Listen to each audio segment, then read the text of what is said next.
Ashworths Angel, Washington, D.C., 1920. Lillian Wright had stopped believing in ghosts. But when she walked past the old train station where Major Nathaniel Blackwood had kissed her goodbye, she heard his voice soft, familiar. "Lillian." She turned, heart pounding. The station was empty.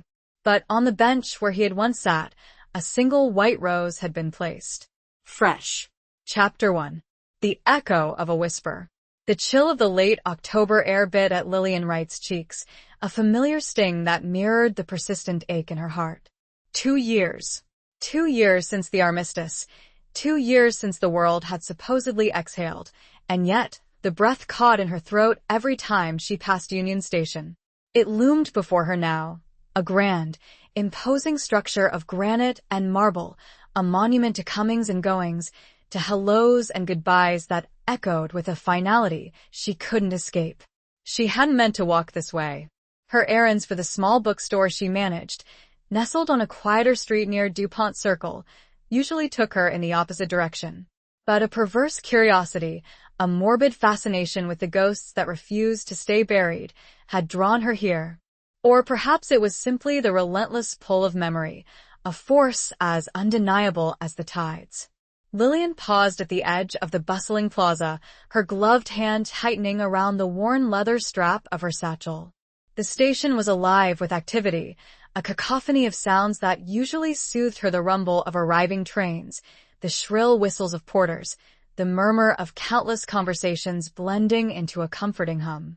Today, however, the noise grated on her nerves, each sound a sharp reminder of the silence that had settled in her life. She closed her eyes for a moment, inhaling the scent of coal smoke and damp stone, a scent inextricably linked to him. Major Nathaniel Blackwood. The name alone was enough to conjure the ghost, to bring the phantom warmth of his hand in hers, the phantom pressure of his lips against her forehead.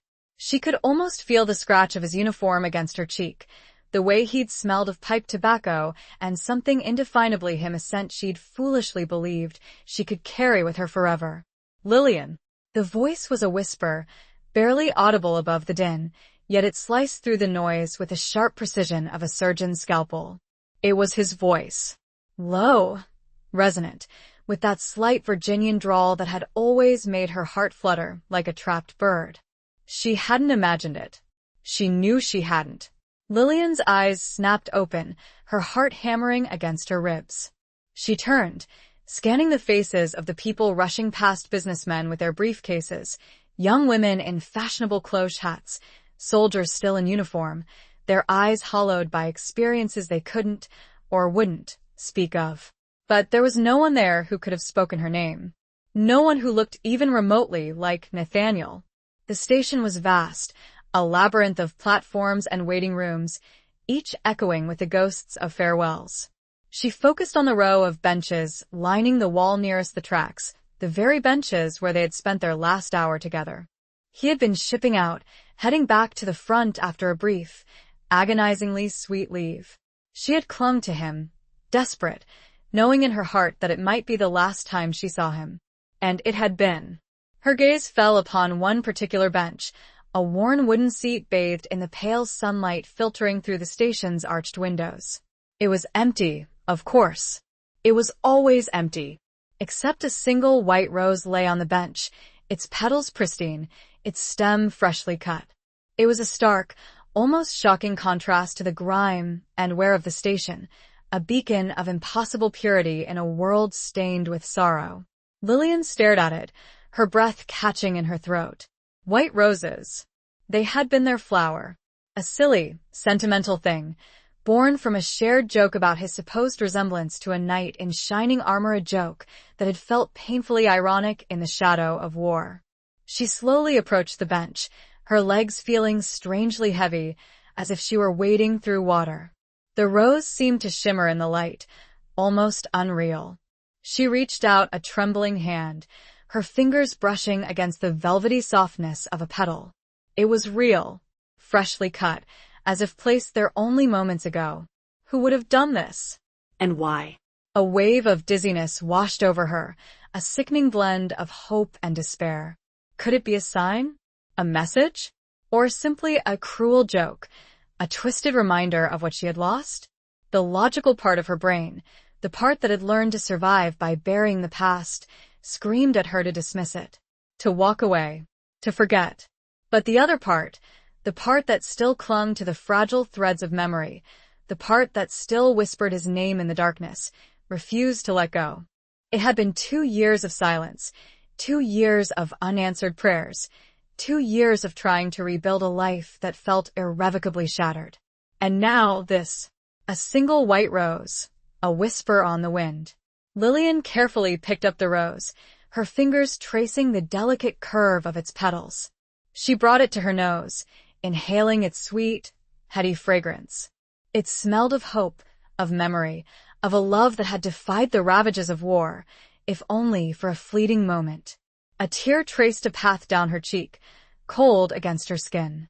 She wasn't sure if it was a tear of grief or of something else entirely, something akin to a fragile, hesitant joy.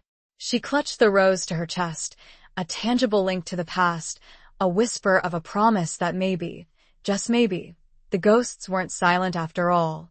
She had to find out who left this. She had to. The not knowing would consume her more thoroughly than the grief ever had. Where would she even begin? Chapter 2. Roses and Regret. Lillian walked home in a daze, the white rose clutched in her gloved hand like a sacred relic. The familiar streets of Washington, D.C. seemed to blur around her, the sounds of the city fading into a muffled hum. Her mind was a whirlwind of conflicting emotions, disbelief, a flicker of hope, and the gnawing, persistent ache of regret. Regret was a constant companion these days.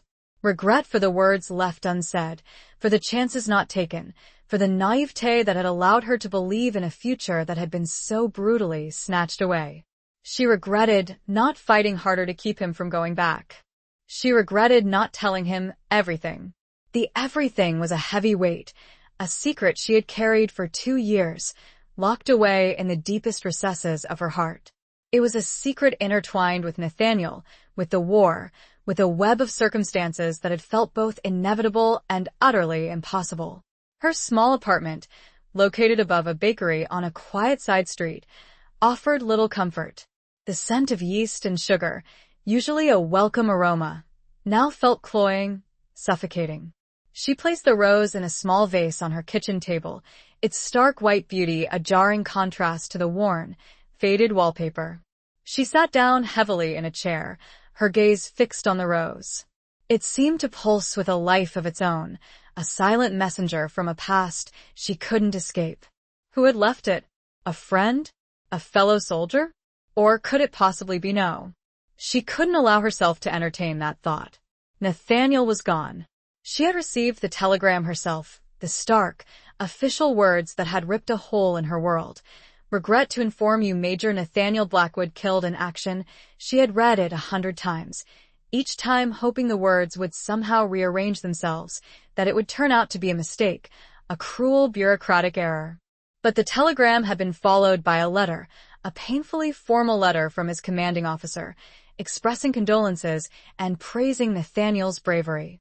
There had been no body to bury, no grave to visit. He was simply gone, swallowed by the insatiable maw of the war. Lillian reached into her pocket and pulled out a small, worn photograph. It was a picture of Nathaniel, taken during his last leave. He was smiling, his eyes crinkling at the corners, his arms slung casually around her shoulders.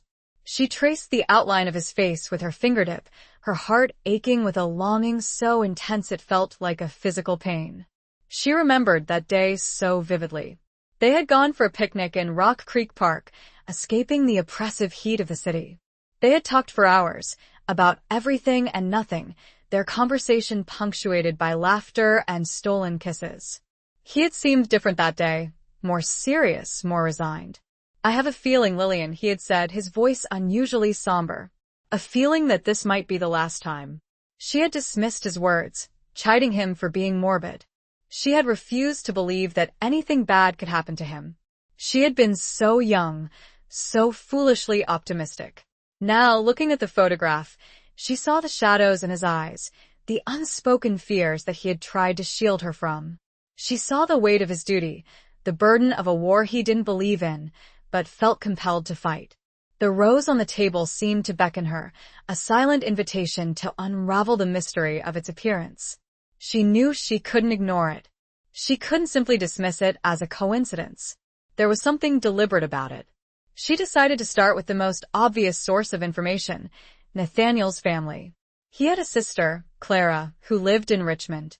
They had corresponded a few times after Nathaniel's death, exchanging polite, formal letters of condolence. Clara had seemed genuinely heartbroken, but there had also been a certain distance, a reserve that Lillian had attributed to grief. Perhaps Clara knew something. Perhaps she had sent the rose as a gesture of remembrance. It was a long shot, but it was the only lead she had. Lillian went to her writing desk and pulled out a sheet of stationery. She began to write, her hand trembling slightly.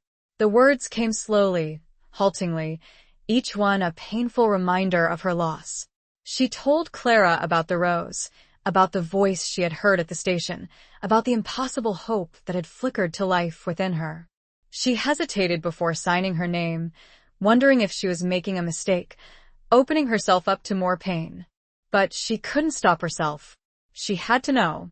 She had to find out if there was any possibility, however remote, that Nathaniel was still alive. The question haunted her even as she wrote the simple sign-off. She sealed the letter, her heart pounding with a mixture of fear and anticipation. It was a fragile hope she sent with those words. She knew it could return in shattered pieces. Chapter 3. The Unsent Letter. The letter to Clara remained on Lillian's desk, unsent. The ink had dried, the paper had slightly yellowed in the passing days, yet it lay there, a testament to her indecision, her fear of the unknown. Every morning, she would pick it up, reread it, her heart twisting with a mixture of hope and dread. Every evening, she would place it back down, the weight of unanswered questions pressing down on her. The rose, however, had begun to wilt. Its once pristine petals were now tinged with brown, its stem drooping sadly in the vase. It was a poignant reminder of the fleeting nature of beauty, of hope, of life itself. Lillian knew she couldn't wait much longer. She had to make a decision. One evening, as she was preparing a meager dinner of bread and cheese, a knock on her door startled her. She rarely had visitors.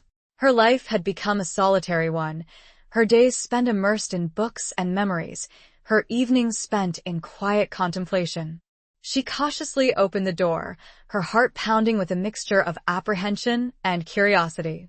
A young man stood on the landing, his face pale and drawn, his eyes filled with a sadness that mirrored her own. He was wearing a worn army uniform, the fabric faded and frayed, the insignia barely visible. "Miss Wright?" he asked, his voice hesitant, almost apologetic. "Yes," Lillian replied, her voice barely a whisper. "My name is Private Samuel Jenkins," he said. "I served with Major Blackwood." Lillian's breath caught in her throat. She felt a wave of dizziness wash over her, and she gripped the doorframe for support. This was it, the moment she had both dreaded and longed for. "Please," she managed to say, her voice trembling. "Come in." Samuel Jenkins stepped inside, his movements awkward, his gaze fixed on the floor. He seemed uncomfortable, ill at ease in her small, sparsely furnished apartment. "I apologize for intruding, Miss Wright," he said, his voice low and strained. "But I had to see you." Lillian gestured towards a chair, and he sat down heavily, his hands clasped tightly in his lap. She sat opposite him, her heart pounding in her chest, her mind racing. "The rose," she said, her voice barely audible. "Did you?" He looked up at her, his eyes filled with a mixture of guilt and sorrow. "Yes, Miss Wright," he said. "I left the rose."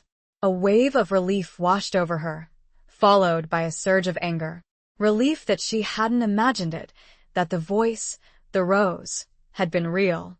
Anger at this young man, this stranger, for playing with her emotions, for raising false hopes. "Why?" she asked, her voice trembling with barely suppressed emotion. "Why would you do such a thing?" Samuel Jenkins looked down at his hands, his fingers twisting nervously. I don't know how to explain it, Miss Wright," he said. It's a long story. I have time, Lillian said, her voice firm. She needed to hear this, needed to understand, even if it meant reopening wounds that had barely begun to heal. He took a deep breath, then began to speak, his voice halting, his words punctuated by long silences. He told her about the final days of the war, about the relentless shelling, the mud, the blood, the constant fear. He told her about Major Blackwood, about his bravery, his compassion, his unwavering commitment to his men. He was a good man, Miss Wright, Samuel said, his voice choked with emotion. The best officer I ever served under. He cared about us, about every single one of us. He wouldn't ask us to do anything he wouldn't do himself. Lillian listened in silence, her heart aching with a renewed sense of loss. She knew all of this, of course. She had known it in her heart, even before she had received the official notification of his death. He talked about you, Miss Wright, Samuel continued. He talked about you all the time. He had a picture of you, a small one, that he kept in his pocket. He would look at it every night before he went to sleep. Lillian felt a tear trace a path down her cheek. She reached into her pocket and pulled out the photograph of Nathaniel, the same one Samuel had described. This one? She asked, her voice trembling. Samuel nodded, his eyes widening in surprise. Yes, Miss Wright, he said. That's the one. He paused, then took a deep breath, as if steeling himself for what he was about to say. The day he died, he began, his voice faltering. He gave me something. He told me to give it to you if anything happened to him. Samuel reached into his pocket and pulled out a small, folded piece of paper. It was yellowed and stained, the edges frayed, as if it had been carried for a long time. He handed it to Lillian, his hand trembling. It was a letter, an unsent letter, addressed to her, in Nathaniel's familiar handwriting. Lillian stared at it, her heart pounding in her chest, her mind reeling. The letter in her hand was older, more worn, than the one she had written, but failed to send. Why hadn't Nathaniel mailed it? What had happened? Chapter 4. Shadows of the Somme. Lillian's hands shook so violently she could barely unfold the fragile paper. Samuel watched her, his own eyes brimming with unshed tears, a silent witness to her unfolding heartbreak, and perhaps a sliver of hope. The apartment felt stifling, the air thick with unspoken words, with the weight of the past. Finally, with a deep, shuddering breath, she managed to open the letter. Nathaniel's familiar handwriting, usually so bold and confident, was shaky, almost frantic, as if he had written it in haste, under duress. My dearest Lillian, if you are reading this, it means I have not returned. I write these words with a heavy heart, knowing the pain they will cause you, but I cannot leave this world without telling you the truth, the whole truth, about what happened here, about what I have done. The war, as you know, is a brutal, senseless thing. But there are things happening here, Lillian, things that go beyond the horrors of the battlefield. Things that I can no longer ignore, even if it means risking my life, my honor, everything. I have stumbled upon something, a conspiracy, a betrayal, that reaches the highest levels of command. I cannot say more in this letter, for fear of it falling into the wrong hands. But I have evidence, proof of what is happening. I have hidden it, in a place where only I can find it. Samuel, the bearer of this letter, is the only one I trust. He is a good man, a loyal soldier. He knows nothing of the details, only that I have entrusted him with this letter and with a task to deliver it to you and to help you if you need him. Lillian, I know this is a lot to ask, but I beg you, do not let my death be in vain. Find the evidence. Expose the truth. It is the only way to honor the memory of the men who have died here, the only way to stop this madness. I love you, Lillian. I have always loved you, and I will always love you. Even in death, my love for you will endure. Forever yours, Nathaniel. Lillian read the letter again and again, her mind reeling. A conspiracy? A betrayal? What could Nathaniel have possibly discovered? The words swam before her eyes, blurring with the tears that streamed down her cheeks. She looked up at Samuel, her eyes filled with questions. He didn't tell you anything? She asked, her voice hoarse. Samuel shook his head. No, Miss Wright, he said. He just told me to give you the letter and to help you if you needed it. He said it was a matter of life and death. A matter of life and death. The words echoed in Lillian's mind, chilling her to the bone.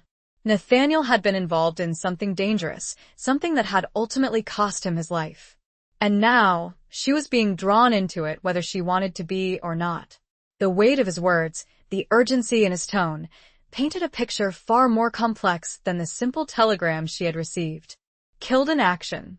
Those words seemed a lie now, a carefully constructed facade to hide a darker truth. The Somme, Lillian whispered, remembering the name of the battle where Nathaniel had supposedly died. He was stationed there, wasn't he? Samuel nodded. Yes, Miss Wright, he said. We were both there. It was hell on earth. He described the horrors of the Somme, the relentless shelling, the mud, the blood, the constant fear of death. He spoke of the trenches, the rats, the lice, the stench of decay. He spoke of the men, broken and shell-shocked, their eyes haunted by the things they had seen and done. Nathaniel Major Blackwood, Samuel corrected himself. He tried to protect us. He tried to keep our spirits up. But even he couldn't escape the darkness. I saw it in his eyes, Miss Wright. He was changing. Lillian could imagine it all too vividly. She had seen the photographs, the newsreels, the endless lists of casualties. She had tried to shield herself from the reality of the war, but now, it was staring her in the face, raw and brutal. He said he hid something, Lillian said, her voice trembling. Evidence. Do you have any idea where it might be? Samuel shook his head. No, Miss Wright, he said. He didn't tell me. He just said it was in a place where only he could find it. Only he could find it. The words were a puzzle, a riddle wrapped in a mystery. Where would Nathaniel have hidden something so important, so dangerous? Lillian felt a surge of frustration, of helplessness. She had the letter. She had Samuel's help, but she had no idea where to begin. She was a bookseller, not a detective. She was used to dealing with words, not with conspiracies and betrayals. But she knew she couldn't give up. She owed it to Nathaniel, to the memory of their love, to the men who had died in that senseless war. She had to find the evidence, expose the truth, even if it meant risking her own life. She had to find out what had truly happened in the shadows of the Somme. This letter, changed everything. Chapter 5. A Pact Made in Darkness. The silence in the small apartment stretched, punctuated only by the ticking of the grandfather clock in the corner, a relentless reminder of the passing time, of the urgency of their task. Lillian reread Nathaniel's letter, her fingers tracing the familiar handwriting, searching for clues, for any hidden meaning in his words. A place where only I can find it, she murmured, the phrase echoing in her mind. Where would that be? Somewhere in France? Somewhere connected to his family? Somewhere connected to her? She looked at Samuel, his face etched with worry, his eyes reflecting the flickering gaslight. He was a young man, barely more than a boy, thrust into the horrors of war, now burdened with a secret he didn't understand, a mission he hadn't asked for. Samuel, she said, her voice firm, trying to project a confidence she didn't feel. We need to think. We need to piece together everything we know about Nathaniel, about his life, about his time in France. He nodded, his gaze meeting hers. I'll do whatever I can, Miss Wright, he said. He was a good man. He deserves justice. Justice. The word hung in the air, heavy with meaning. It wasn't just about revenge, about punishing those responsible for Nathaniel's death. It was about uncovering the truth, about exposing the lies that had been used to cover up a deeper, darker reality. They began to talk, sharing their memories of Nathaniel, piecing together fragments of information, trying to find a connection, a clue, anything that might lead them to the hidden evidence. Lillian spoke of his childhood in Virginia, of his love of horses, of his passion for history, of his dreams of becoming a lawyer. Samuel spoke of his time in the army, of his training, of his deployment to France, of the battles he had fought alongside Nathaniel. He was always reading, Samuel said, a faint smile touching his lips. Even in the trenches, he would find time to read. He had a small collection of books that he carried with him in a battered old trunk. A battered old trunk. The image sparked a memory in Lillian's mind. She remembered Nathaniel mentioning a trunk, a family heirloom, that he had taken with him to France. He had said it contained some of his most prized possessions, things he wanted to keep safe. "Did you ever see this trunk?" Lillian asked, her voice filled with a sudden surge of hope. Samuel nodded. "Yes, Miss Wright," he said. "I saw it a few times. He kept it locked, though. He was very protective of it." Locked. Of course. It made sense. If the trunk contained the evidence, Nathaniel would have kept it securely locked, hidden away from prying eyes. "Do you know where it is now?" Lillian asked, her heart pounding with anticipation. Samuel shook his head. "No, Miss Wright," he said. "I haven't seen it since the Somme. It was probably lost, along with everything else." Lost. The word was a blow, a crushing disappointment. But Lillian refused to give up. She had a feeling, a strong intuition, that the trunk was the key to unlocking the mystery. "We need to find that trunk, Samuel," she said, her voice determined. "It's our only lead." But how? How could they possibly find a single trunk lost somewhere in the vast, chaotic landscape of post-war France? It seemed like an impossible task. They spent the rest of the evening brainstorming, discussing possibilities, making plans. They decided to start by contacting the War Department, requesting information about Nathaniel's belongings, about any items that might have been recovered after his death. They also decided to reach out to other soldiers who had served with Nathaniel, hoping to find someone who might have seen the trunk, who might know something about its whereabouts. As the night wore on, a sense of shared purpose, of camaraderie, began to develop between them. They were two strangers, brought together by tragedy, bound by a pact made in darkness, a pact to uncover the truth, to seek justice for a man they both loved and respected. Lillian knew the road ahead would be long and difficult, fraught with danger and uncertainty. But she was no longer alone. She had Samuel, his loyalty, his courage, his unwavering commitment to Nathaniel's memory. And she had the letter, the unsent letter, that had revealed a truth far more complex than she could have ever imagined. A truth that demanded to be brought to light.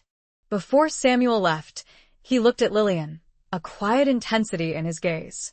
"We'll find it, Miss Wright," he said, his voice filled with a newfound determination. "We'll find the truth. I promise you." That promise hung between them, another layer of the pact they now shared. Chapter 6. The Spy Among Us. The following days were a blur of activity. Lillian and Samuel spent hours at the Library of Congress, poring over military records, casualty lists, and maps of the Somme region.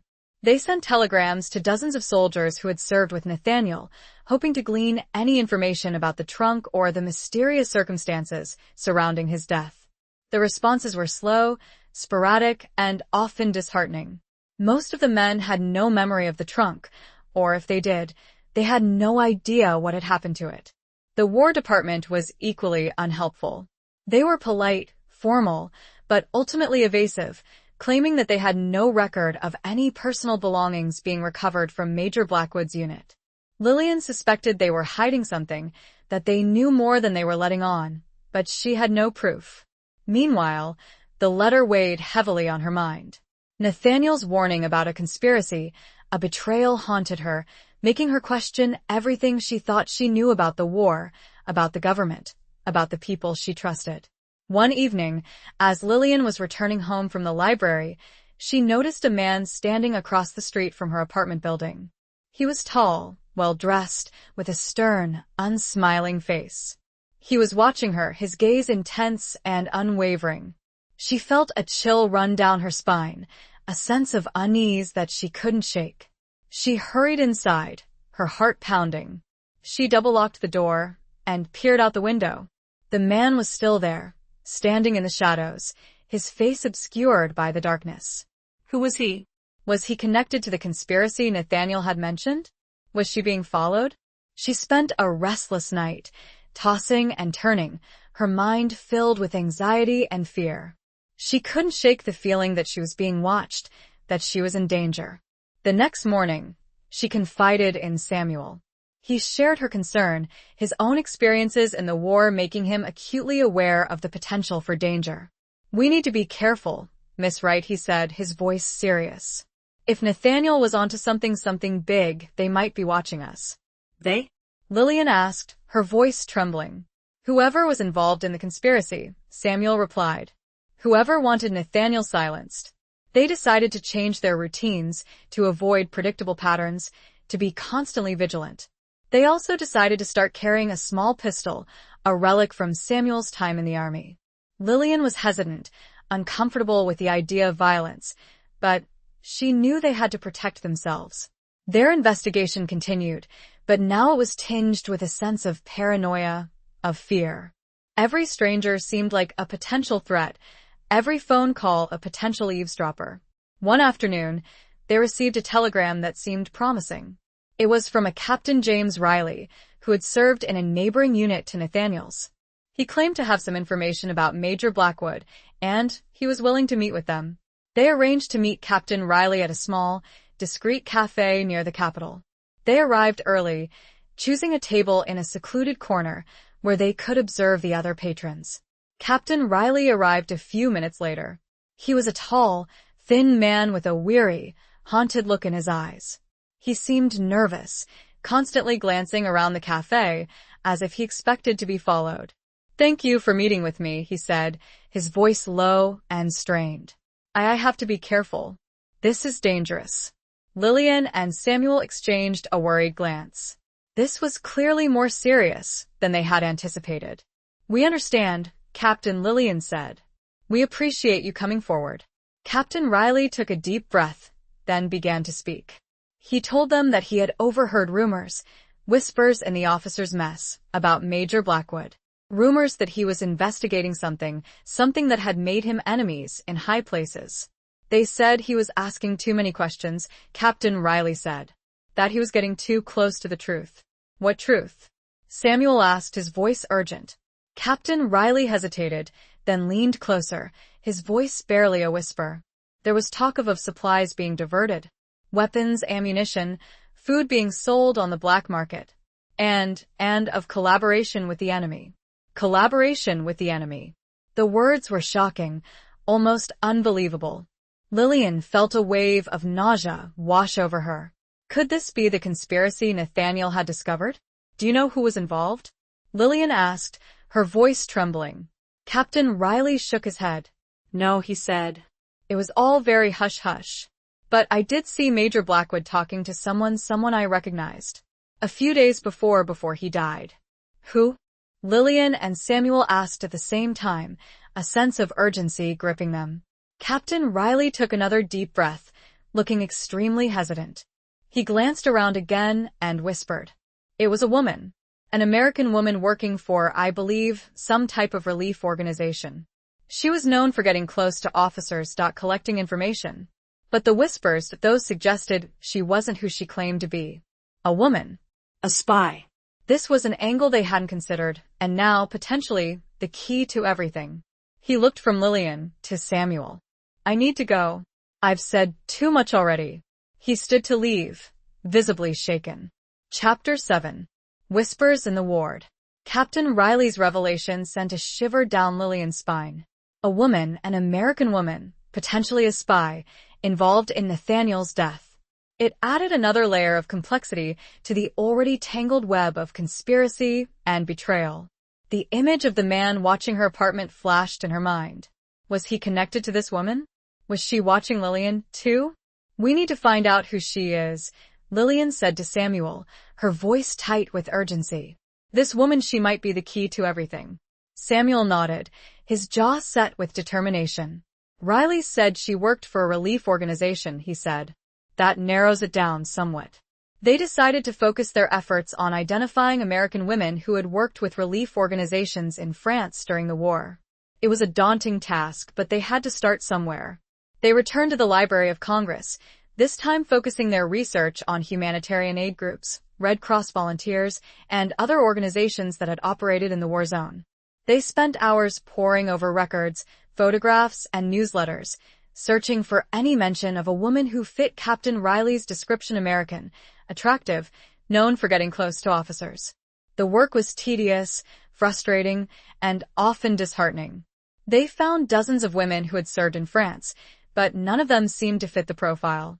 Many were nurses, dedicated and compassionate women who had risked their lives to care for the wounded. Others were volunteers, working tirelessly to provide food, clothing, and comfort to the soldiers and refugees. Lillian began to feel a sense of despair, a fear that they were chasing a ghost, a phantom figure who might not even exist. But she couldn't shake the feeling that Captain Riley had been telling the truth, that this woman was real, and that she held the key to unlocking the mystery surrounding Nathaniel's death. One evening, while reviewing a stack of Red Cross newsletters, Lillian stumbled upon a photograph that caught her eye. It was a group photo of American volunteers, taken at a field hospital near the Somme. The caption listed the names of the women, but one name in particular jumped out at her: Evelyn Moreau. Lillian studied the photograph closely. Evelyn Moreau was a striking woman, with dark hair, piercing eyes, and a confident, almost defiant smile. She was standing next to a group of officers, her hand resting casually on the arm of one of them. There was something about her expression, about the way she held herself, that resonated with Captain Riley's description. "Samuel," Lillian said, her voice trembling with excitement. I think I found her." Samuel came over and looked at the photograph. He studied it for a moment, his brow furrowed in concentration. "She fits the description," he said. Attractive, American, and definitely close to those officers. They searched for more information about Evelyn Moreau, but found little. She had volunteered with the Red Cross for a few months, then seemingly disappeared.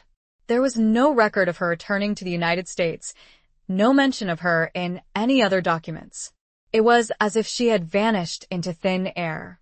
Their search had led them to a name, a face, but little else. Lillian decided on a new tactic. She would visit the hospitals in Washington, focusing on those that treated veterans. Perhaps someone there had encountered Evelyn Moreau, or had heard stories about her. She started with Walter Reed Army Medical Center, a sprawling complex that housed hundreds of wounded soldiers.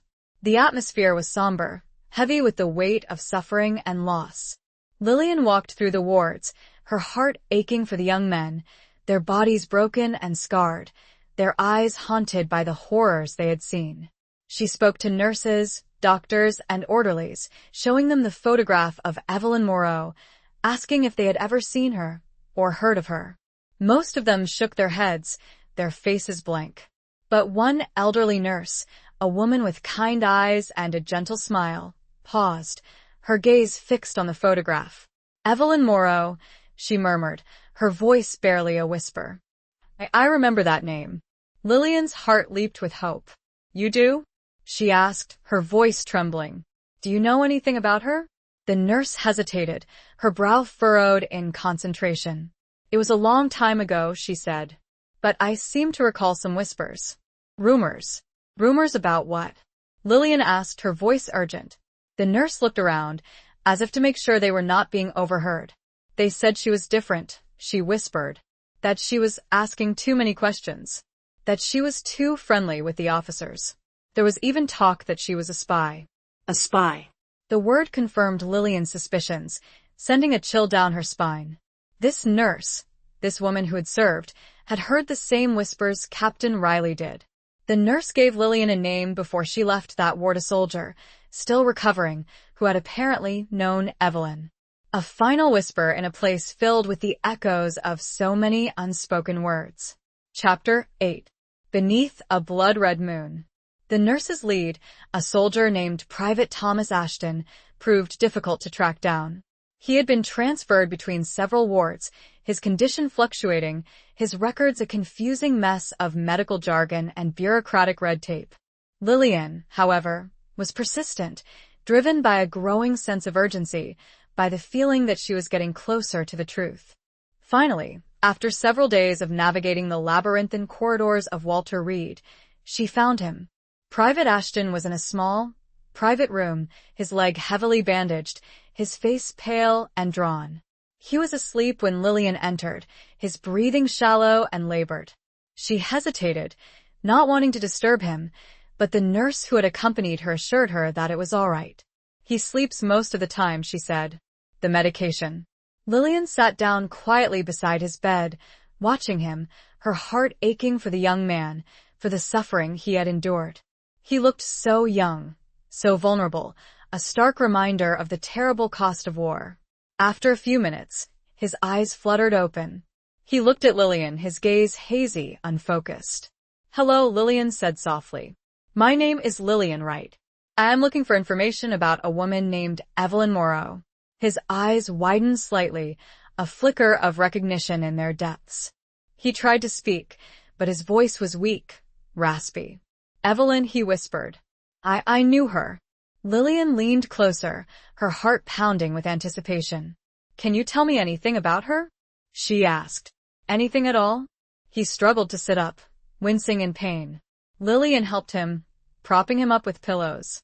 He took a deep breath, then began to speak, his voice slow and halting, his words punctuated by long pauses.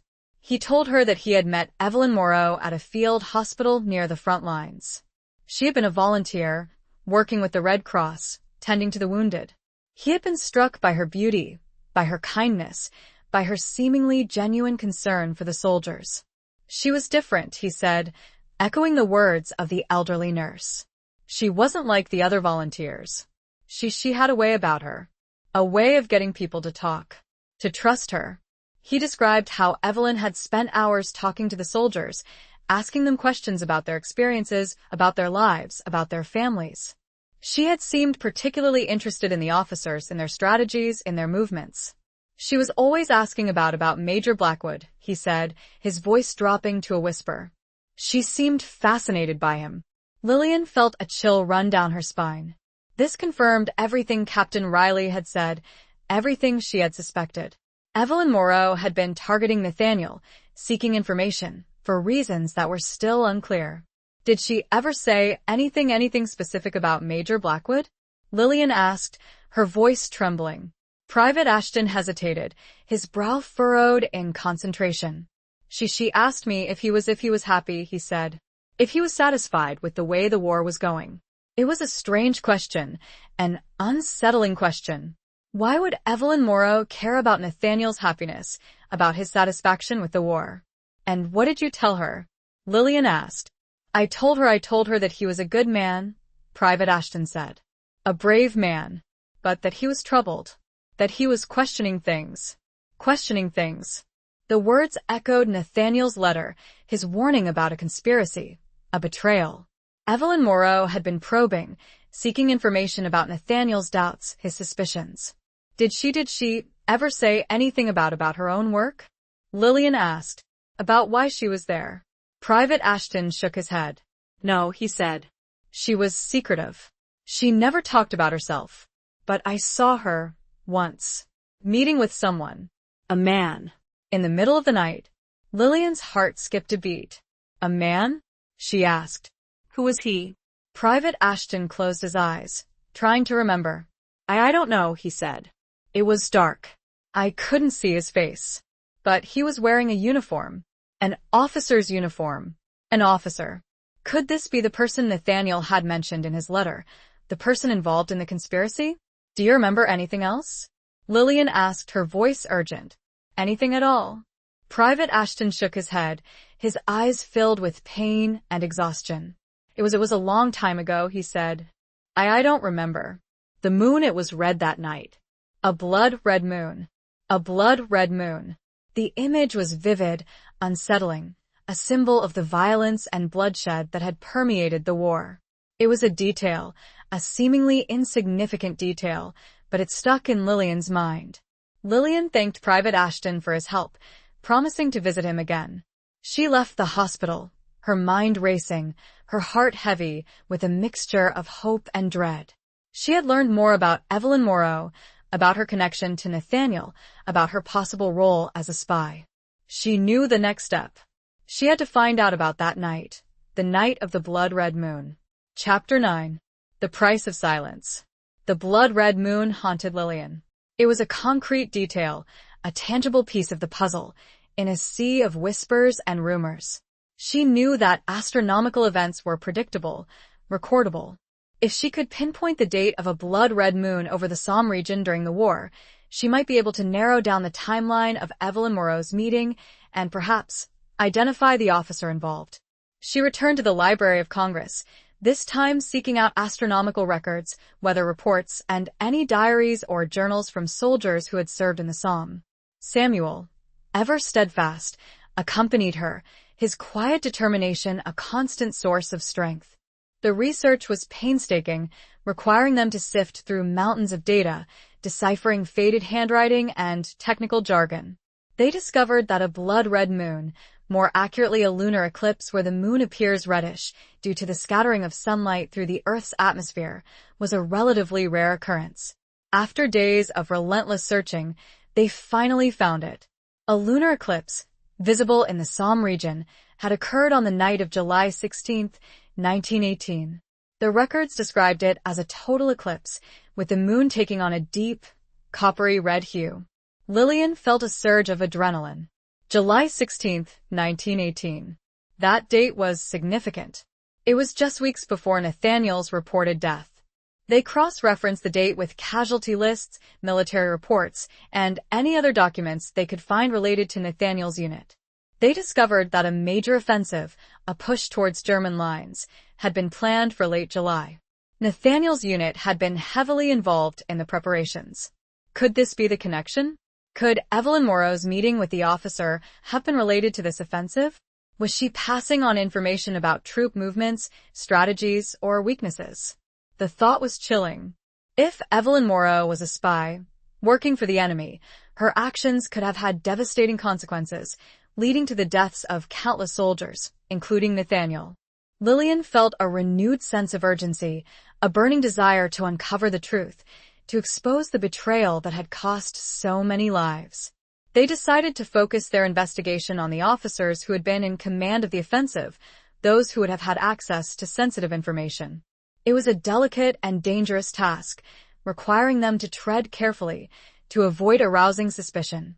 They started by discreetly gathering information about the officers, their backgrounds, their reputations, their movements during the war.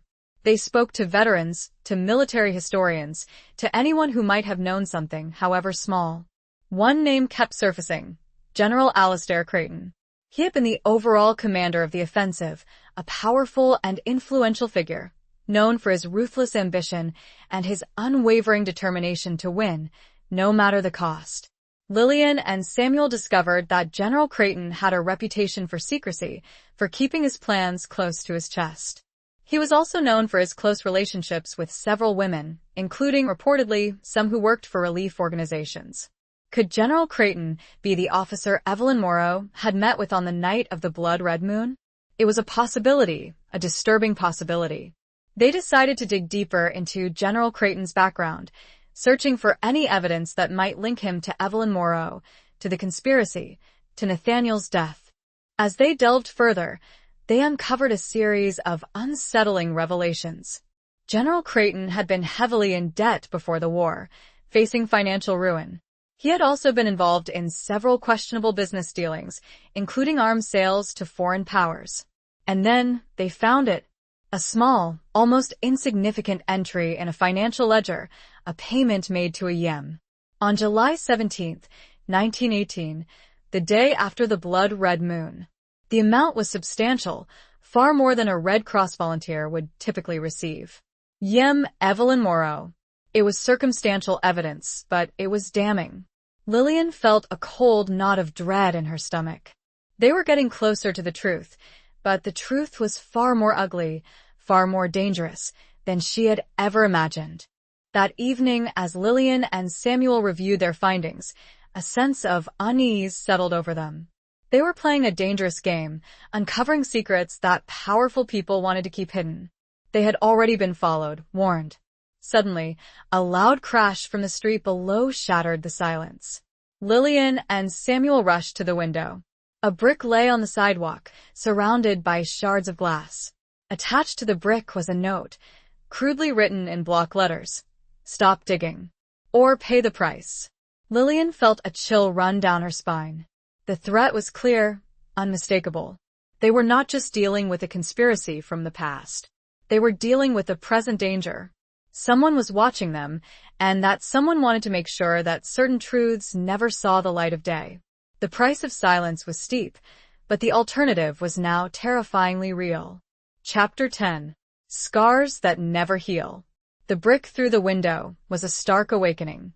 Lillian and Samuel were no longer just piecing together a historical puzzle. They were actively engaged in a dangerous game with unknown players who were willing to resort to violence to protect their secrets.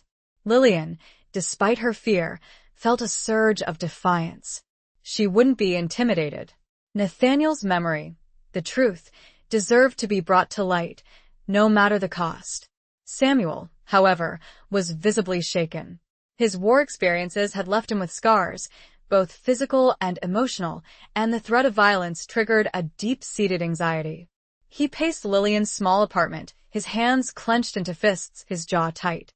"We need to be more careful, Lillian," he said, his voice strained. "This isn't a game. These people are dangerous." "I know, Samuel," Lillian replied, trying to project a calmness she didn't feel. "But we can't stop now. We're too close." They spent the rest of the evening fortifying the apartment, boarding up the broken window, and devising a plan for their safety. They agreed to avoid being alone, to vary their routines, and to be constantly vigilant. The next morning, they decided to take a different approach.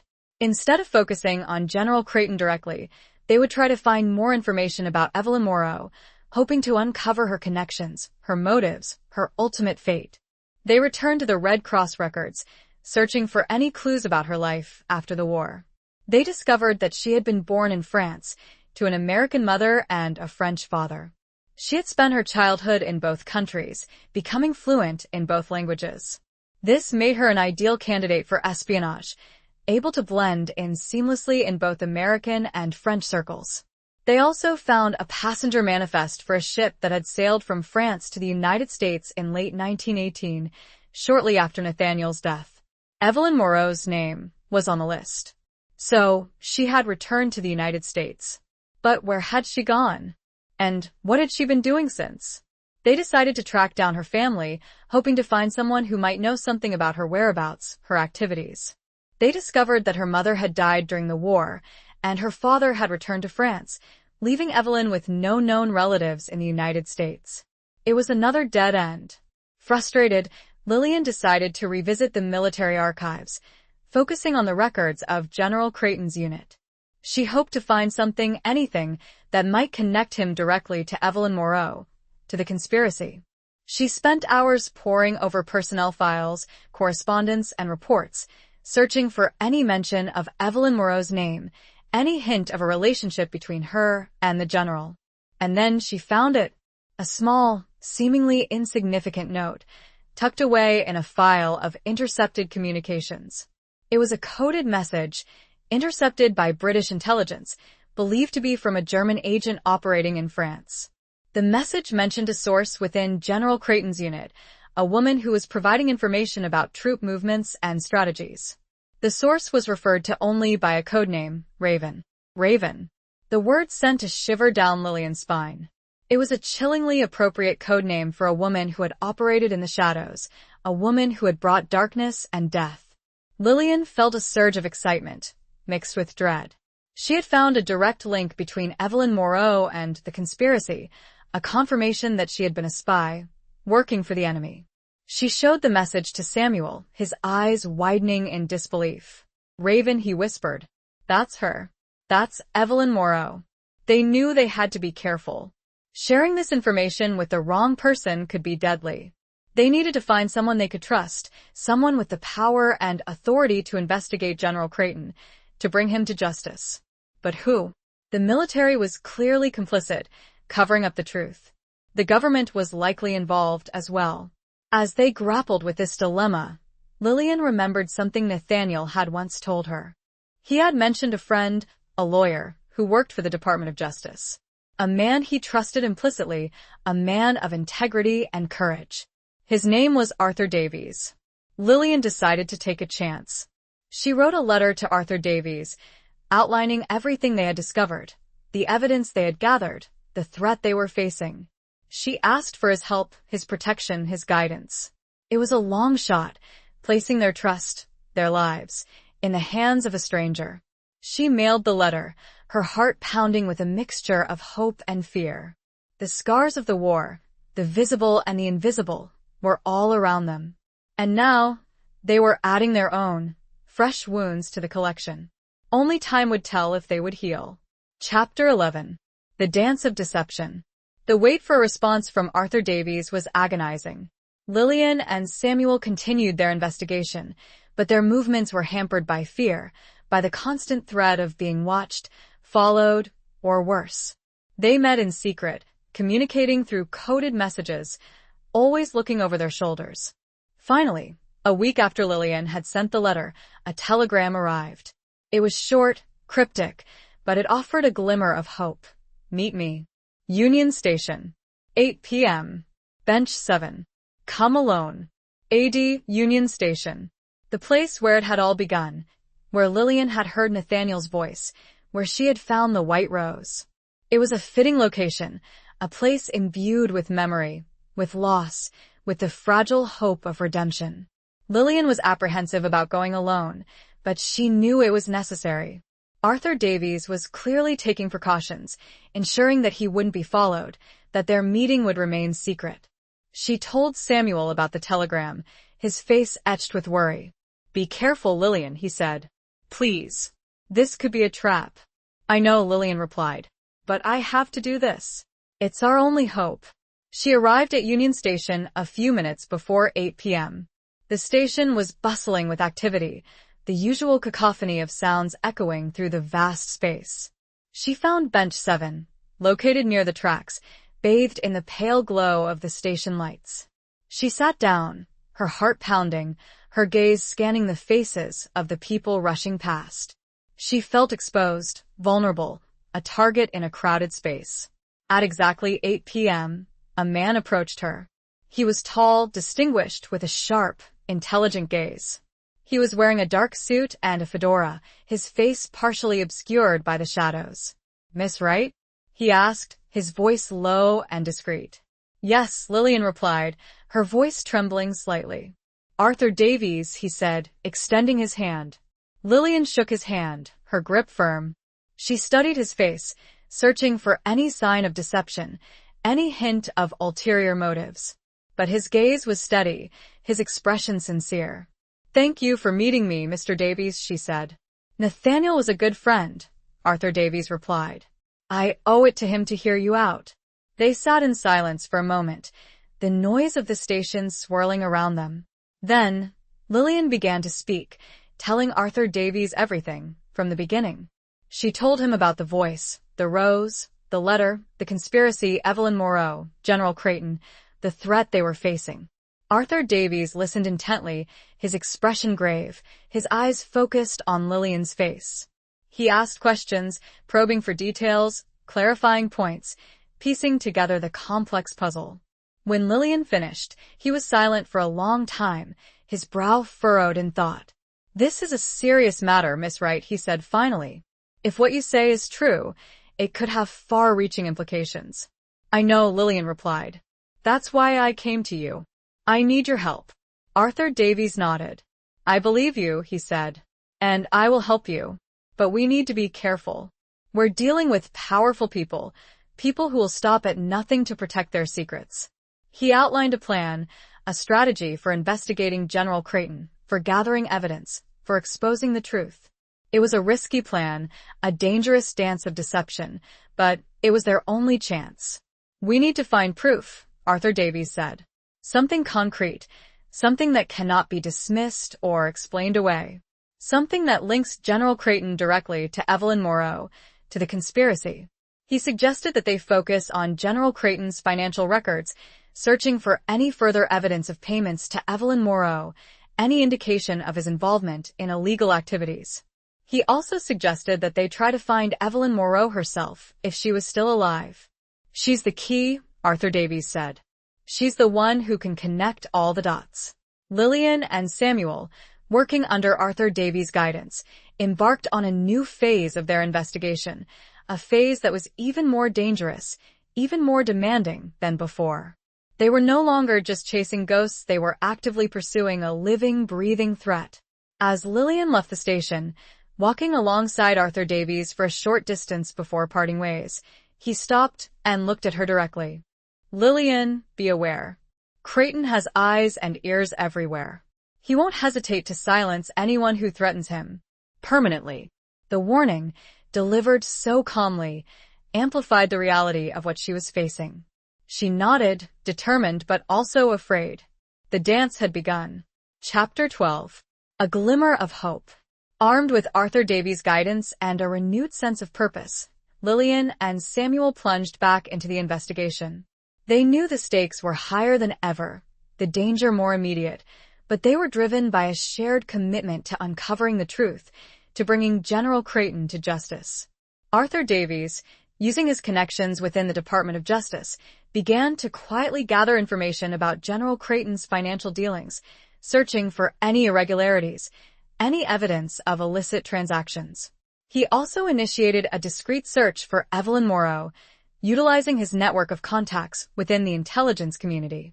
Lillian and Samuel, meanwhile, focused on tracing General Creighton's movements during the war, specifically around the time of the Blood Red Moon, July 16, 1918. They revisited the military archives, poring over war diaries, battle reports, and personnel records, searching for any mention of General Creighton's whereabouts on that crucial date. They discovered that General Creighton had been in the vicinity of the field hospital where Private Thomas Ashton had encountered Evelyn Morrow. He had been inspecting the troops, reviewing preparations for the upcoming offensive. It was circumstantial evidence, but it placed General Creighton in the right place, at the right time, to have met with Evelyn Morrow. They also found a requisition order, signed by General Creighton, for a large quantity of supplies, weapons, ammunition, food to be delivered to a location near the front lines. The order was dated July 15, 1918, the day before the Blood Red Moon. Could this be the diverted supplies Captain Riley had mentioned? Could General Creighton have been selling these supplies to the enemy, through Evelyn Morrow? The pieces of the puzzle were beginning to fall into place, painting a picture of greed, betrayal, and a callous disregard for human life. Lillian and Samuel continued to meet with Arthur Davies regularly, sharing their findings, receiving his advice and guidance. He was impressed by their progress, by their dedication, but he also cautioned them to be patient, to avoid rushing to judgment. "We need irrefutable proof," he said. "Something that will stand up in court. Something that will convince a jury that General Creighton is guilty." One evening, while reviewing the financial records Arthur Davies had obtained, Lillian noticed something peculiar. There was a series of large withdrawals from General Creighton's bank account, made in the months leading up to the war. The withdrawals were followed by deposits of similar amounts into a numbered Swiss bank account. A Swiss bank account. It was a classic method of hiding money, of concealing illicit transactions. Lillian felt a surge of excitement. This could be the smoking gun they were looking for. She showed the records to Samuel, his eyes widening in disbelief. "This is it, Lillian," he said. "This is the proof we need." They immediately contacted Arthur Davies, sharing their discovery. He agreed that the Swiss bank account was a significant lead, and he promised to investigate it further, using his contacts within the international banking community. A few days later, Arthur Davies called Lillian with news. He had managed to trace the Swiss bank account, and he had discovered that it was linked to a shell corporation, a company with no real assets or operations, used to conceal the identity of its owners. And the owner of the shell corporation? Evelyn Morrow. Lillian felt a chill run down her spine. It was the confirmation they had been waiting for, the irrefutable proof that linked General Creighton to Evelyn Morrow, to the conspiracy. But there was more. Arthur Davies had also discovered that Evelyn Morrow was still alive. She was living in New York City, under an assumed name. Lillian felt a surge of adrenaline, mixed with apprehension. They had found her. They had found the Raven. Arthur Davies arranged for a meeting with Evelyn Morrow, using a carefully crafted cover story. He told her that he was investigating war profiteering and that he needed her help to identify some individuals who had been involved in illegal activities. Evelyn Morrow, unsuspecting, agreed to meet with him. Lillian and Samuel waited anxiously, their hearts pounding with anticipation. They knew that this meeting was their chance to finally confront Evelyn Moreau, to uncover the truth about her role in the conspiracy, to bring her to justice. It was a chance at closure, at bringing some semblance of peace to Nathaniel's memory. As they waited, a report came in. Evelyn had agreed. There was a flicker, just a tiny spark of hope. Chapter 13. The Raven's Prophecy.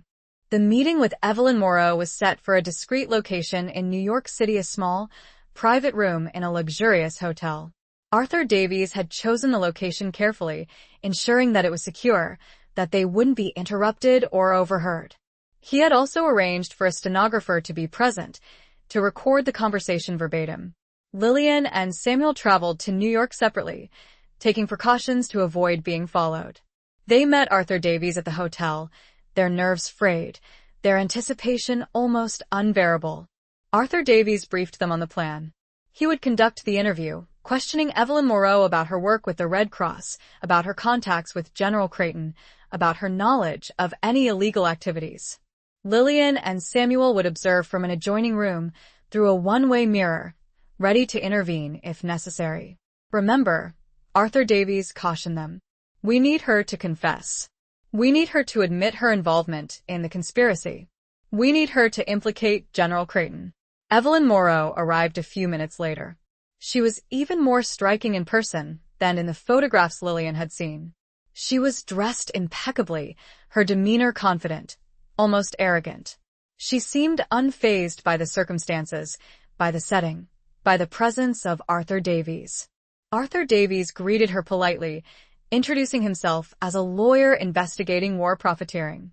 He explained that he was looking for information about certain individuals who had been involved in illegal activities during the war, and that he believed she might be able to help him. Evelyn Moreau listened intently, her expression guarded, her eyes assessing Arthur Davies carefully. She denied any knowledge of illegal activities, claiming that she had simply been a volunteer, working to help the wounded soldiers. Arthur Davies began to question her, gently at first, probing for details about her work with the Red Cross, about her contacts with officers, about her time in France. He gradually increased the pressure, confronting her with inconsistencies in her story, with the evidence they had gathered. Evelyn Moreau remained calm, composed, denying any wrongdoing. She was a skilled liar, a master of deception, able to deflect questions, to evade accusations, to maintain her facade of innocence. Lillian, watching from the adjoining room, felt a surge of frustration, of anger. She wanted to scream, to confront Evelyn Moreau directly, to force her to admit the truth. But she knew she had to remain silent, to let Arthur Davies handle the interview.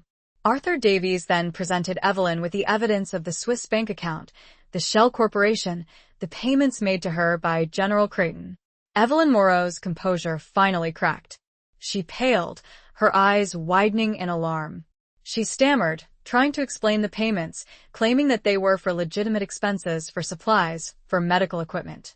But Arthur Davies pressed her, relentlessly, presenting her with more evidence, with the coded message intercepted by British intelligence, with the testimony of Private Thomas Ashton, with the rumors that had circulated about her during the war.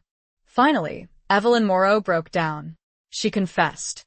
She admitted that she had been a spy, working for the German government. She admitted that she had provided information to General Creighton in exchange for money. She admitted that their actions had led to the deaths of countless soldiers, including Major Nathaniel Blackwood. Lillian, listening to her confession, felt a wave of grief, of relief, of anger. The truth was finally out, the truth that had been buried for so long, the truth that had cost so many lives. As Evelyn Moreau continued to speak, detailing her involvement in the conspiracy, she uttered a phrase that sent a chill down Lillian's spine. "The Raven always knows," she said, her voice a mixture of defiance and despair. "The Raven always sees. The Raven always gets what she wants." It was a chilling prophecy, a reminder of the darkness that had permeated the war, of the greed and betrayal that had motivated Evelyn Moreau's actions. It was also a reminder of the power of secrets, of the lengths people would go to protect them. With Evelyn Moreau's confession, The pieces of the puzzle were finally complete. Arthur Davies had the evidence he needed to prosecute General Creighton, to bring him to justice. But for Lillian, the victory felt hollow. The truth had been revealed, but the pain of Nathaniel's loss remained, a deep, abiding ache that would never fully heal. The Raven's prophecy, while unsettling, couldn't change what had happened. But it did solidify one fact. The truth was out. And that was all that mattered now. The confession was complete. The recording was secured. Evelyn was taken into custody. A small measure of justice had been served, but the war, the real war inside Lillian, continued. Chapter 14. Crossroads of Fate. Evelyn Morrow's confession was a turning point, a seismic shift in the landscape of their investigation. The carefully constructed lies, the intricate web of deception, began to unravel, exposing the ugly truth of General Creighton's treachery. Arthur Davies, armed with the confession and the supporting evidence, moved swiftly. He presented the case to the Department of Justice, and a warrant was issued for General Creighton's arrest. The news of General Creighton's arrest sent shockwaves through Washington society. He was a powerful, influential figure, a decorated war hero, a man who had been considered untouchable. Now he was facing charges of treason, conspiracy, and murder. The media frenzy was intense, with newspapers and radio stations reporting every detail of the case, every twist and turn in the investigation. Lillian and Samuel found themselves thrust into the spotlight, their names and photographs splashed across the front pages. They were hailed as heroes, praised for their courage, their persistence, their unwavering commitment to justice. But Lillian felt uncomfortable with the attention, with the public scrutiny. She had never sought fame or recognition. She had simply wanted to uncover the truth about Nathaniel's death. General Creighton, meanwhile, vehemently denied the charges, claiming that he was the victim of a conspiracy, a plot to smear his reputation and destroy his career.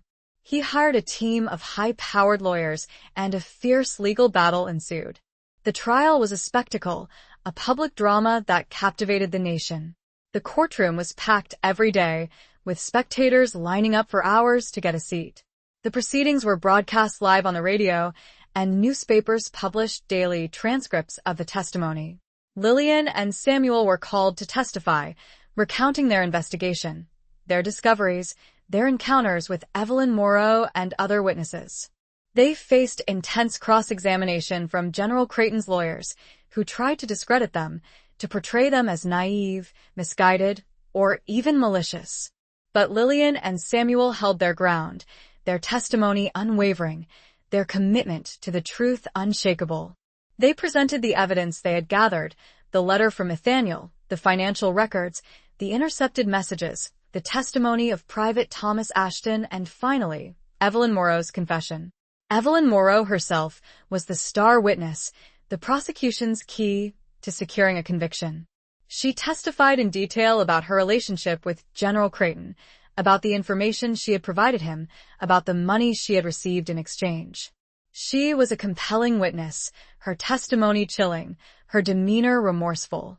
She admitted her guilt, her responsibility for the deaths of countless soldiers, including Major Nathaniel Blackwood. General Creighton's lawyers tried to discredit Evelyn Morrow, portraying her as a liar, a manipulator, a woman of loose morals. But her testimony was too damning, too consistent with the other evidence, to be dismissed.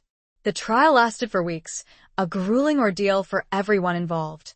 Lillian found herself emotionally drained, exhausted by the constant pressure, by the weight of the responsibility she carried. She often thought of Nathaniel, of his bravery, his compassion, his unwavering commitment to his men. She wondered what he would think of all this, of the trial, of the exposure of General Creighton's treachery. She imagined him smiling, his eyes crinkling at the corners, his arms slung casually around her shoulders. She imagined him saying, "You did it, Lillian. You brought him to justice." As the trial neared its end, Lillian found herself at a crossroads. She had dedicated the past months of her life to uncovering the truth about Nathaniel's death, to seeking justice for him and the other soldiers who had died as a result of General Creighton's greed and betrayal. But now what?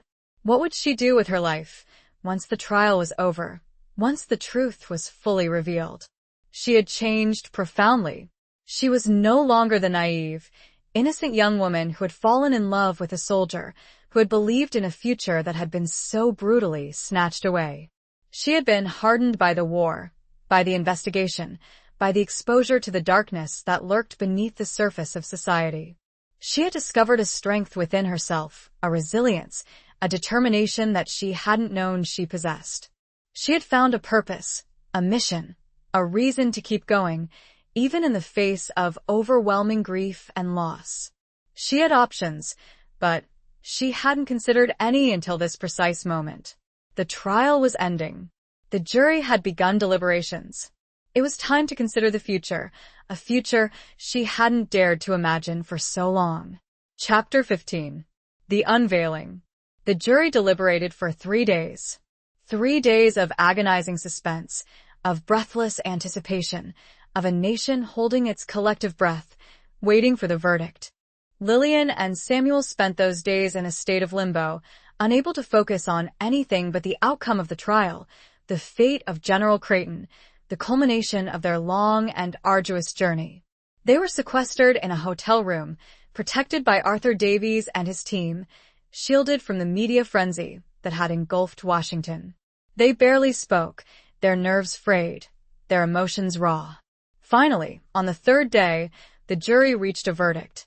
Lillian and Samuel were escorted to the courtroom, their hearts pounding, their hands clasped tightly together. The courtroom was packed, the atmosphere electric, the silence deafening. The foreman of the jury stood, his face somber, his voice trembling slightly. He read the verdict. On the charge of treason, we find the defendant, General Alistair Creighton, guilty. On the charge of conspiracy, we find the defendant, General Alistair Creighton, guilty. On the charge of murder, we find the defendant, General Alistair Creighton, guilty. Guilty. Guilty. Guilty. The word echoed through the courtroom, a resounding affirmation of justice, a condemnation of betrayal, a vindication of the truth. Lillian felt a wave of emotion wash over her: relief, sadness, anger, and a profound sense of closure. General Creighton had been brought to justice, his crimes exposed, his reputation shattered. But it was a bittersweet victory. The truth had been revealed, but Nathaniel was still gone. The pain of his loss remained, a deep, abiding ache that would never fully heal. General Creighton was sentenced to life in prison, a sentence that many felt was too lenient, given the magnitude of his crimes.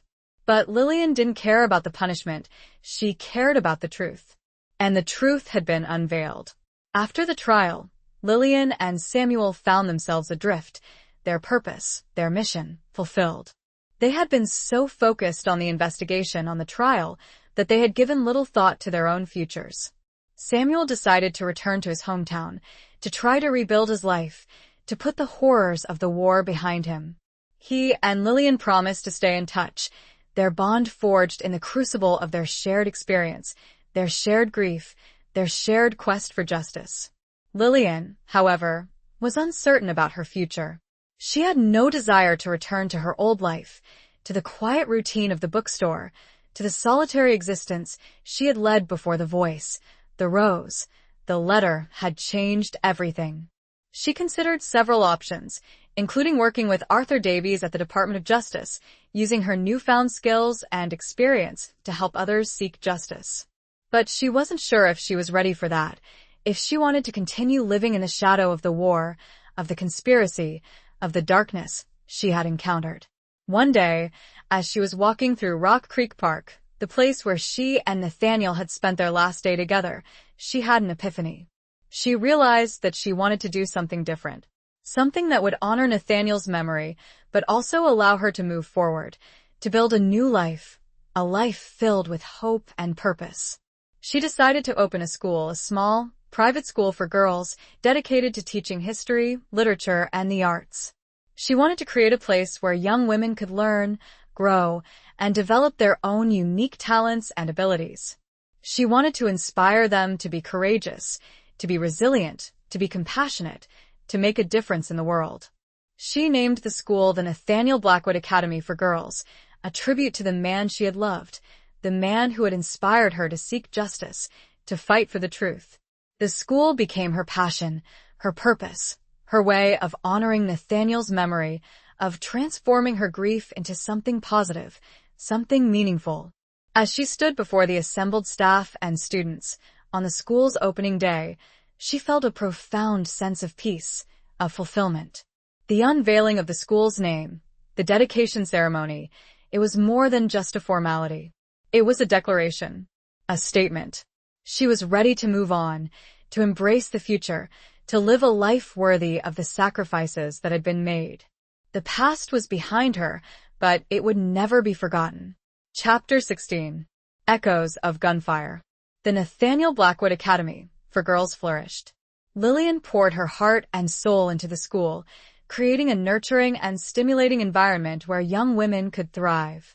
She hired dedicated teachers, developed a rigorous curriculum, and fostered a sense of community and purpose among the students.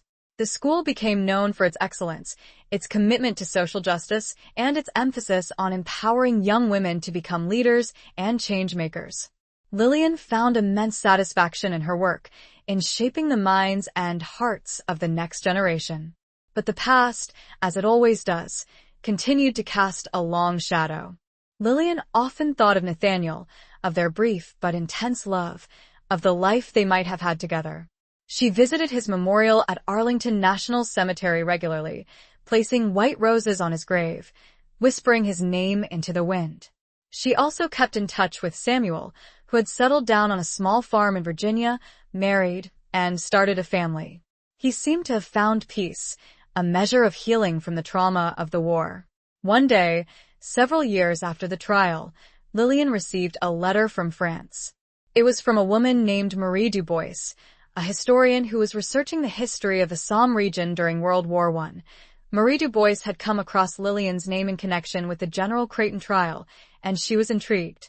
She had been researching the local stories, the folklore of the region, and she had stumbled upon a recurring legend, a tale of a ghost soldier who appeared to lost or wounded soldiers, guiding them to safety. The ghost soldier was always described as a tall, handsome officer with kind eyes and a gentle smile. He was said to appear only during times of great danger, offering comfort and guidance to those in need. And he always carried a single white rose. Lillian's heart skipped a beat. Could this be Nathaniel? Could his spirit, his essence, somehow be lingering in the place where he had died, offering solace to those who were suffering? She wrote back to Marie Dubois, sharing her story, her memories of Nathaniel, her belief that he had been a good man, a brave man, a man who would never abandon his comrades, even in death. Marie Dubois was fascinated by Lillian's story, and she invited her to visit France to explore the Somme region, to learn more about the legend of the ghost soldier. Lillian hesitated. She hadn't been back to France since the war, since Nathaniel's death. The thought of returning to that place, to the scene of so much pain and loss, was daunting. But she also felt drawn, compelled by a force she couldn't explain. She felt a need to connect with Nathaniel, to honor his memory, to perhaps even find him. She decided to go. She traveled to France, to the Somme region, a landscape scarred by the war, by the trenches, the craters, the endless rows of white crosses that marked the graves of the fallen. She met with Marie Dubois, who took her on a tour of the battlefields, the hospitals, the villages that had been devastated by the war. She listened to the stories of the local people, the tales of the ghost soldier, the legends that had persisted for generations. One evening, as they were walking through a field near the site of the former field hospital where Private Thomas Ashton had encountered Evelyn Morrow, Lillian felt a presence, a sense of warmth, a feeling of being watched. She turned, her heart pounding, and saw nothing. But then, she noticed something on the ground, a single white rose, its petals pristine, its stem freshly cut. It lay there, amidst the wildflowers and the overgrown grass, a stark, impossible beacon of hope. Lillian picked up the rose, her fingers trembling. She brought it to her nose, inhaling its sweet, heady fragrance. It smelled of memory, of love, of a promise that had been kept. She knew, in that moment, that Nathaniel was there. He was with her. He had never left her. She closed her eyes, feeling a sense of peace, of closure, that she hadn't felt since his death. She whispered his name, her voice barely audible above the wind. Nathaniel, she said. I'm here. I've never forgotten you. She heard, or perhaps imagined, a faint whisper in response, a voice carried on the wind, a voice that sounded so familiar, so beloved. Lillian. Tears streamed down her cheeks, tears of grief, of relief, of a love that had transcended time and space, a love that had defied death itself. The echoes of gunfire still lingered, but so did something else. Something stronger. Love. Chapter 17. The Weight of Redemption. Lillian's visit to France was transformative. The encounter in the field, the white rose, the whisper on the wind, it had brought her a sense of peace, a closure she hadn't thought possible. She returned to Washington, to her school, with a renewed sense of purpose, a deeper understanding of the enduring power of love and memory. She continued to run the Nathaniel Blackwood Academy, shaping the lives of young women, inspiring them to be courageous, to be compassionate, to make a difference in the world. She often shared her story with the students, telling them about Nathaniel, about the war, about the importance of seeking justice, of fighting for what is right. The school thrived, becoming a beacon of hope and opportunity for generations of young women. Lillian found immense satisfaction in her work, in knowing that she was making a positive impact on the world, honoring Nathaniel's memory in a way that felt meaningful and lasting.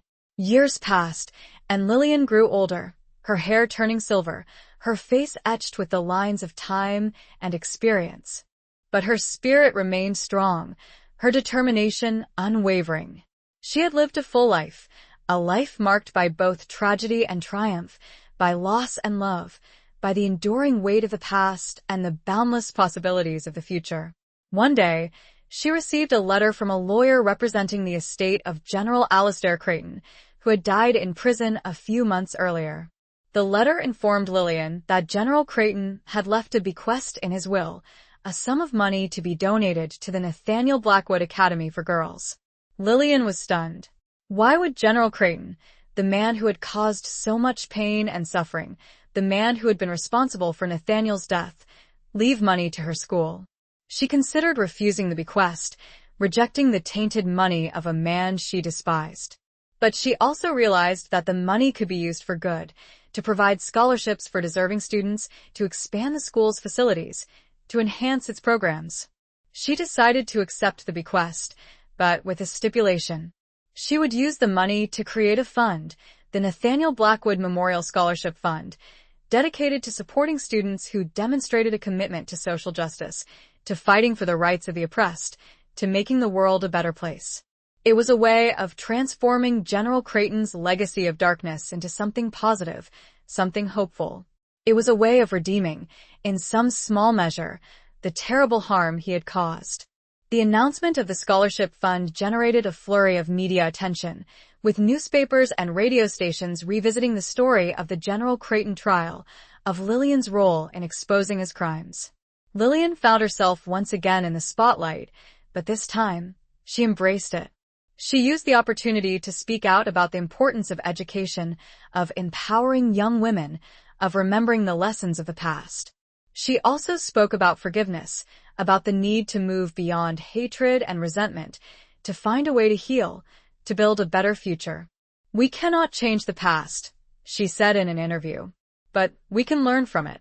We can choose to live our lives in a way that honors the memory of those who have been lost, that promotes justice and peace, that creates a world where such tragedies never happen again.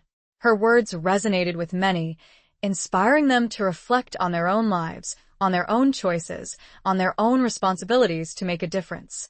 Lillian knew that the weight of redemption was heavy, that it required constant effort, constant vigilance, constant commitment to the principles of justice and compassion. But she also knew that it was possible, that even in the darkest of times, hope could endure, that love could triumph over hate, that the human spirit could find a way to heal, to grow, to create something beautiful and meaningful out of the ashes of tragedy. It was a lesson she carried with her, always. The bequest, the fund.it, was a strange form of closure, but closure nonetheless. Chapter 18. Between Two Worlds. As the years continued to unfold, Lillian found herself increasingly drawn to the spiritual, to the realm of the unseen, to the possibility of a connection between the living and the dead. Her experience in France, the whisper on the wind, the white rose, had awakened something within her, a belief that the boundaries between worlds were more permeable than she had previously imagined. She began to explore different spiritual traditions, reading books on philosophy, religion, and mysticism. She attended lectures, workshops, and seminars, seeking knowledge, understanding, and a deeper connection to the unseen forces that shaped human existence.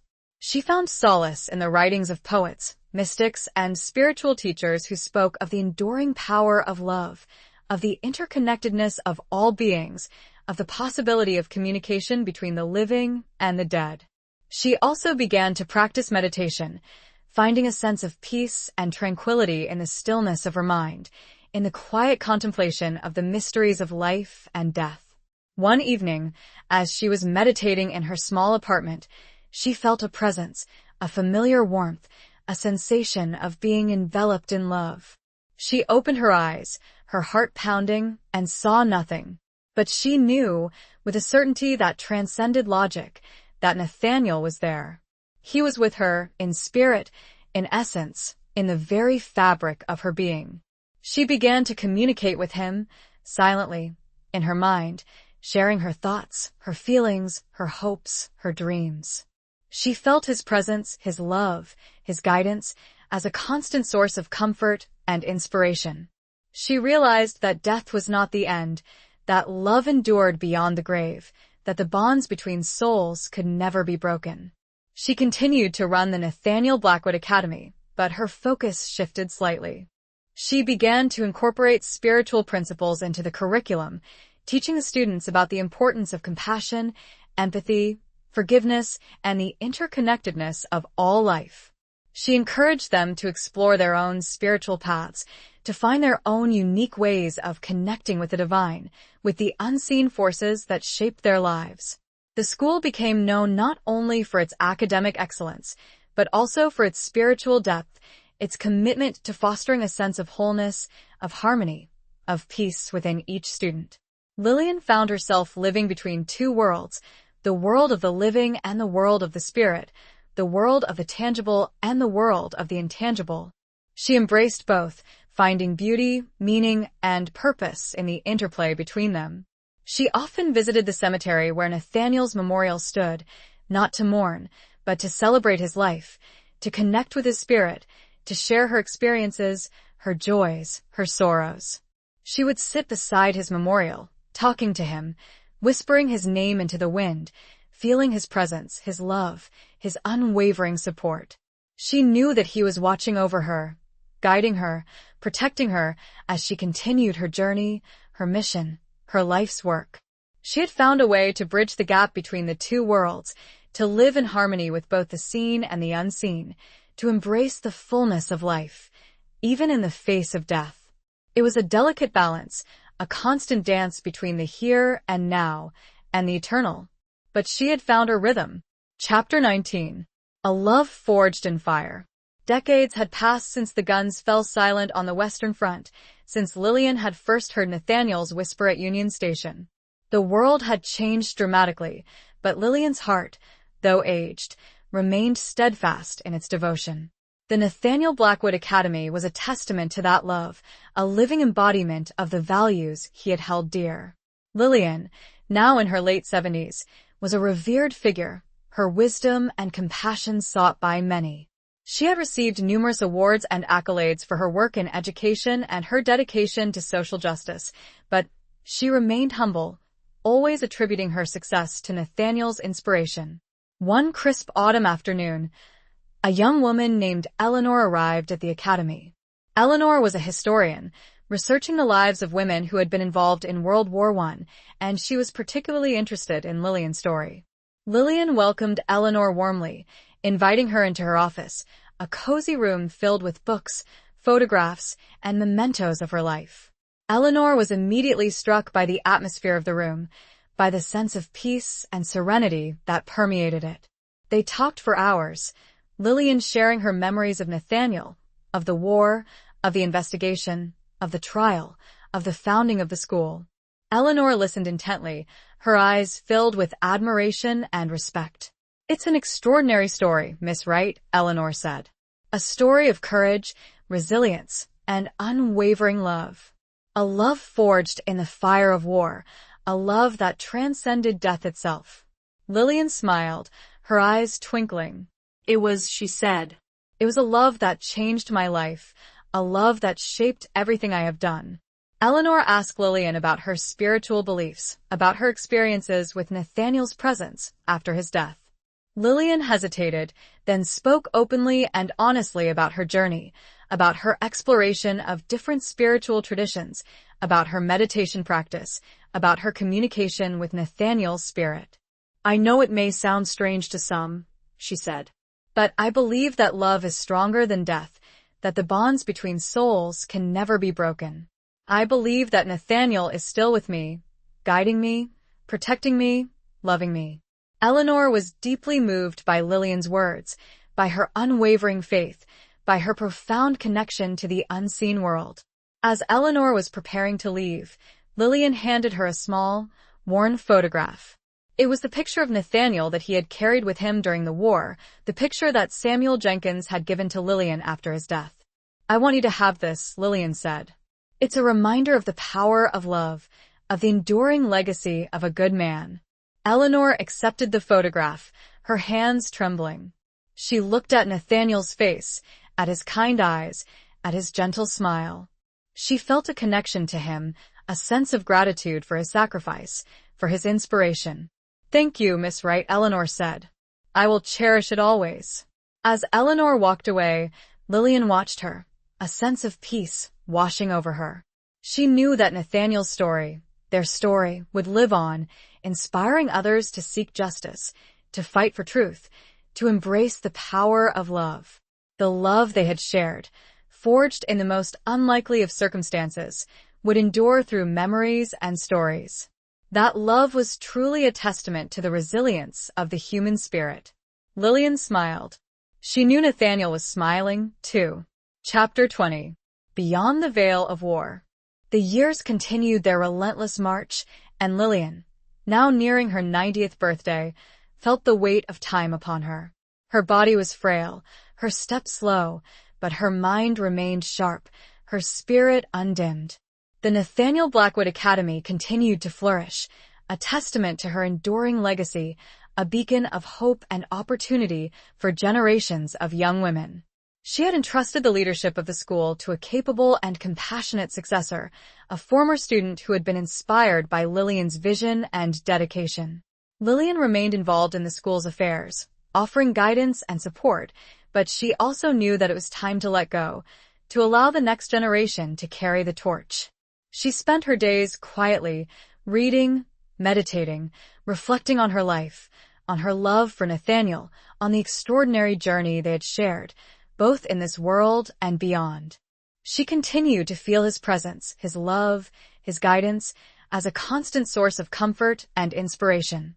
One peaceful afternoon, as she was sitting in her garden, surrounded by the vibrant colors and fragrant scents of the flowers she loved, she felt a profound sense of peace, a sense of completion, a sense of readiness.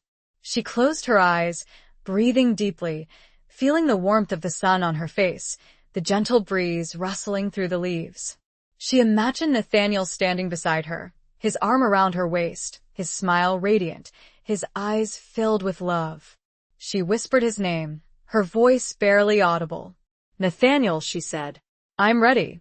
She felt a gentle pressure on her hand, a sensation of warmth, of love, of homecoming. She opened her eyes and saw nothing. But she knew. She knew that he was there, waiting for her, ready to welcome her into the next world, into the realm of eternal love, where the veil of war, the pain of separation, would be lifted forever. She took a deep breath, a final breath, and smiled. She was no longer afraid. She was no longer alone. She was going home.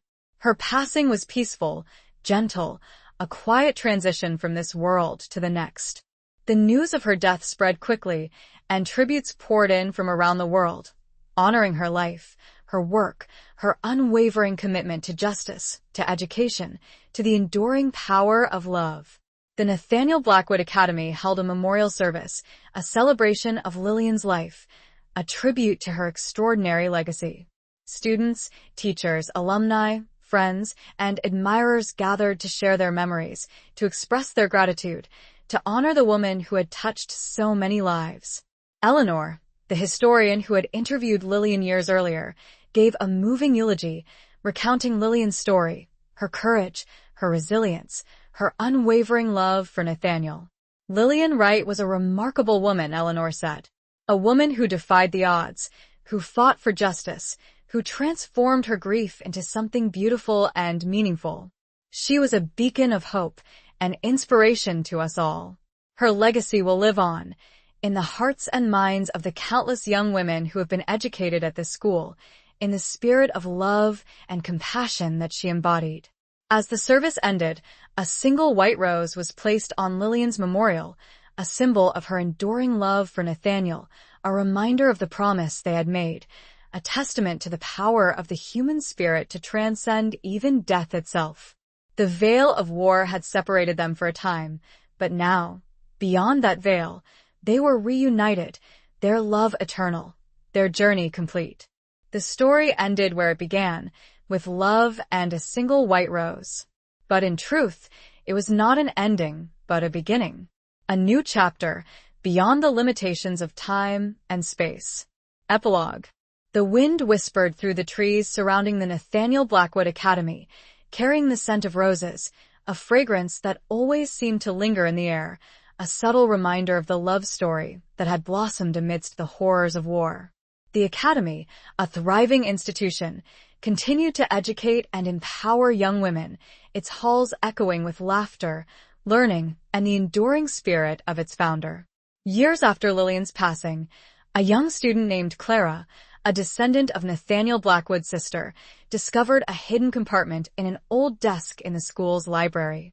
Inside, she found a collection of letters, tied together with a faded ribbon.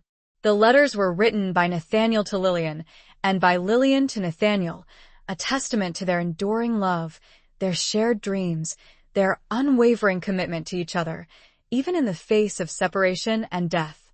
Clara also found a small, leather-bound journal, Lillian's diary, filled with her thoughts, her feelings, her reflections on her life, her love, her spiritual journey.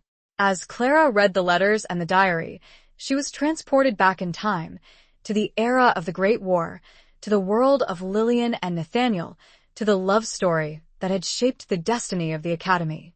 She learned about the conspiracy, the betrayal, the investigation, the trial, the triumph of justice, and the enduring power of love that had transcended death itself. She also learned about Lillian's spiritual beliefs, her connection to Nathaniel's spirit, her belief in the interconnectedness of all beings, in the possibility of communication between the living and the dead. Clara was deeply moved by Lillian's story, by her courage, her resilience, her unwavering faith.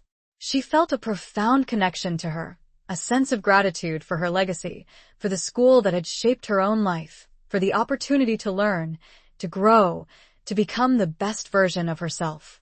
One day, as Clara was walking through the school's garden, she noticed something on the ground, a single white rose, its petals pristine, its stem freshly cut. It lay there, amidst the other flowers, a stark, impossible beacon of hope. Clara picked up the rose, her hands trembling. She brought it to her nose, inhaling its sweet, heady fragrance. It smelled of memory, of love, of a promise that had been kept. She knew, in that moment, that Lillian and Nathaniel were there. They were watching over her, guiding her, protecting her as they had done for so many others. She smiled, tears welling up in her eyes. She whispered their names, her voice filled with gratitude, with love, with the enduring spirit of the Academy. Lillian, she said. Nathaniel. Thank you. The wind whispered back, carrying their love, their blessings, their enduring presence across the generations, a timeless testament to the power of the human spirit, to the enduring legacy of a love that had been forged in fire, a love that had transcended death itself. The white rose remained a symbol, a constant reminder. And their story lived on.